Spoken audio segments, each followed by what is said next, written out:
Hello everyone, so you've finally gotten serious about learning guitar scales. You sit down with your best intentions and start working on them pattern by pattern, down and up and down, like it's always been done, and it does work. You will memorize the patterns, but then what? Well, when you start to actually make music and improvise, you realize you don't really understand the scale. You just move through it mechanically, note by note, and as a matter of fact, you are very used to playing it in order. One note right after the other. So you'll be fine when you improvise maybe something like this, but if you're trying to be a little bit more adventurous, you might have a hard time. You might see the pattern fall apart and become all fuzzy, and you'll actually lose your way. Now, this is not a criticism of you. You've done the work, you are definitely on the right track, but shouldn't you be able to play any note, anywhere, in any direction, from anywhere on the neck and on the scale, depending on what you're feeling at that moment? After all, that's what freedom on the instrument really is. So today I will show you how to break free from the mechanical and linear way of playing scales and patterns and instead gain complete freedom of the whole fretboard in 5 easy, so to speak, levels. And I like to call this the random access method. For level 1, all you need to know is one pattern of one scale. And for the purpose of this video, we're going to stick to C major, at least in the beginning, with a pattern that I think you all know, and it's the following. It goes like this. If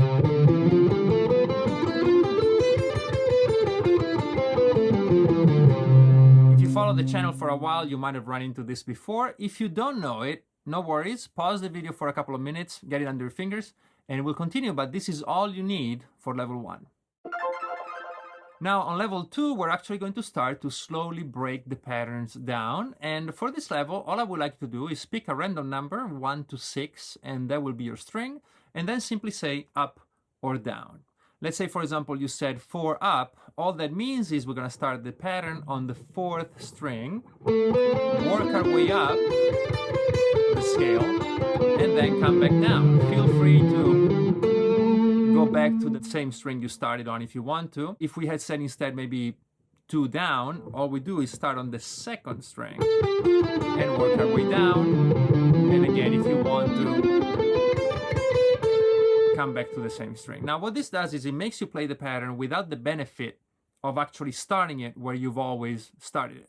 It's quite simple, and again, in C major it will be a lot easier. If you want a challenge, you can certainly try melodic minor, harmonic minor, modes, whole tone scales. There's all kinds of weird scales out there. As a matter of fact, if you like to check some out, this is a very long video with every guitar scale on it. So on level 3, we're going to start working on our ear and our mind and not just our fingers anymore. And the premise is, again, very simple. I will ask you to pick another number, but this time from 1 to 7.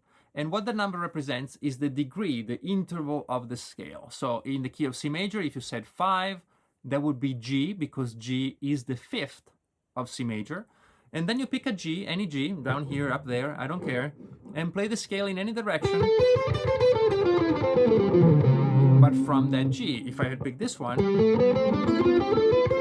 I would play like that. Extremely simple. If you say 3, that would be E, because E is the 3rd of C, so just pick either of them and play the whole scale. Now, this sounds absolutely simple, but in other keys, it can get pretty complicated. Even an innocent guitar key such as E major, which is very common now, has 4 sharps.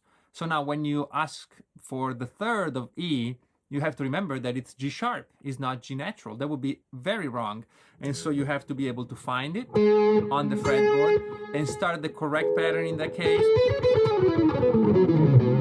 from the correct note. We're getting closer to being musical with patterns, or at least more so, but we're still, as you can see, quite linear. But that's what level 4 is for.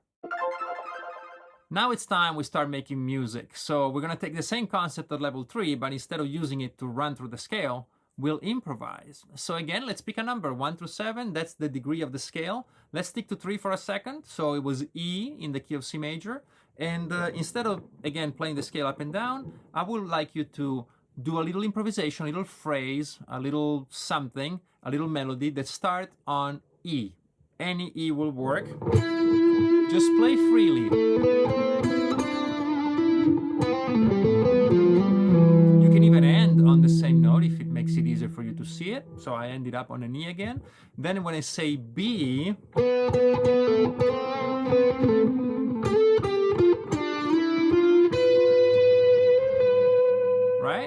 that's a phrase in B. And you can go through the whole scale. Feel free to, start somewhere, but then end up somewhere else. Make it smooth, make it musical. Don't judge yourself. You're not trying to write the best melody in the world. You're just trying to let it flow from your mind to the guitar and to the fingers. In C major, this is a lot more manageable. If we were to do it in another key, maybe A flat major, which has 4 flats, it becomes a little more complicated because first of all, I have to know what the correct interval is. For example, if I start on the fourth of A flat, that's D flat. I have to know it, and I also have to be able to find it on the fretboard. So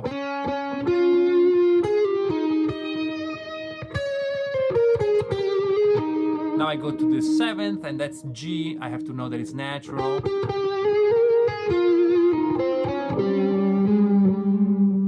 And be able to write my little melody, not write, but improvise my melodies from the correct note. Spend as much time as you need on level 4 because it can be arduous, but certainly a lot of fun. And when you're ready, we're going to move on to the final level.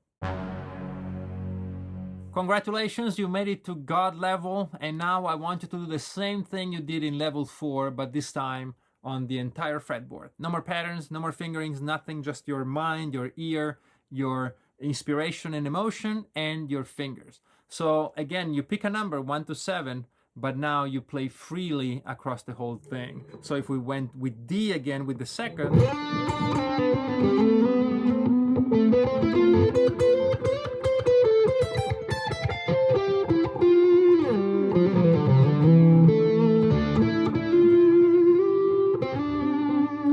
play whatever comes up. Don't judge yourself. It's okay to be tentative about it if you're not sure. Okay, that's absolutely fine. We're not here, painting the Sistine Chapel. We're sketching. We're doing things that will help us improve. So no pressure at all. Just have fun with it. Again, in C major, it can be quite simple for some of you, but then you move on to other keys for more challenge. So if I, again, went back to A flat major with those 4 flats, now I have to know where they are. I might get lost a little, so I can always revert back to a position I know. Maybe I go like, and now when I'm comfortable, I might want to move again.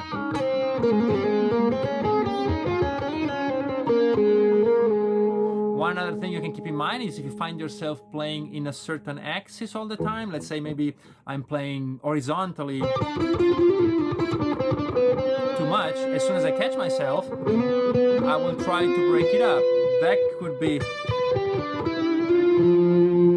certainly a great way of keeping it going. And there are many other things you can do, but I prefer if you find them out yourself and let me know in the comments below what you come up with. So now we're trying to not be playing like a machine anymore, like we're going through things and we have to practice. Now we're trying to play as a musician would. We're trying to use this as what it's called, which is an instrument. It's not the end of things, it's just something we use. I leave you to it. I'd love to know what level you're at. Please let me know below. And as always, if you like tabs for this and simply to support the channel, my Patreon is there. Also like and subscribe if you haven't done so. And no matter what you do, I look forward to seeing you on the next one.